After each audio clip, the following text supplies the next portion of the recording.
So I think it's really important to always think about how you can better yourself as a professional. There's tons of training courses out there that can give you that exact specific knowledge that you might be missing or that you might feel you need to have a refresher training on. Especially if you're tendering for a new job, if someone hasn't met you or worked with you in the past, they're not going to have necessarily a lot to go on. So being able to present a training certificate gives employers potentially that extra reassurance that you know what you're talking about and there's no reason you can't deliver the job that you're asking to do for them, basically.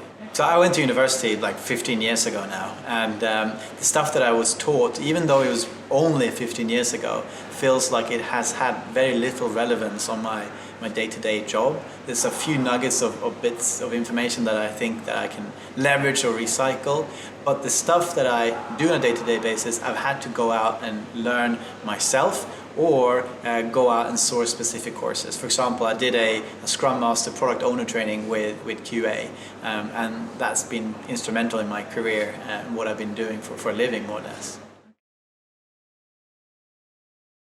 I thought David Walker's speak was spot on.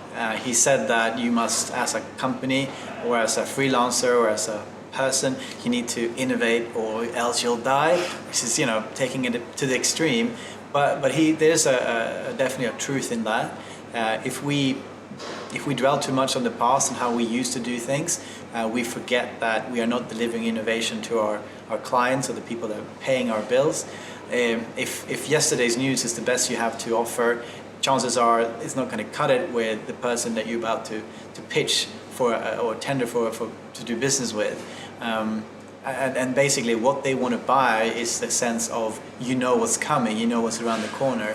And yeah, you need to demonstrate that by putting yourself out there, being active on social channels, or maybe even becoming a thought leader or publish articles or your thoughts on different areas that relates to your field.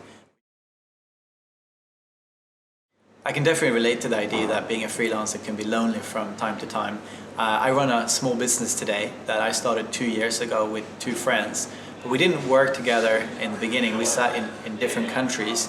And even though we were 3 people in a team, it was lonely on a day-to-day basis. You didn't have someone to chat to, in the breakout room or go for a walk on the lunch break with.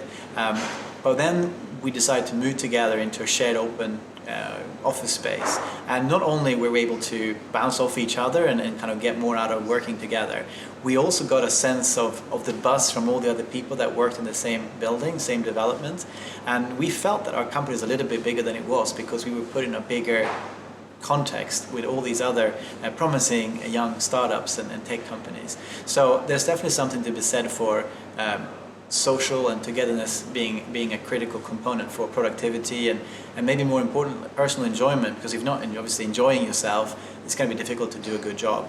A mentor once told me, Chris, that the most important thing you have to think about is to do things that you enjoy doing, because when you do things you enjoy doing, you do good things, good products, good services, and when you do that, money will come your way. And that's the only order you can do it. If you can't focus on how to get money, you can't focus on doing a product unless you've figured out how to enjoy yourself. So in that very order, enjoying yourself, then you'll do good things, and then the money will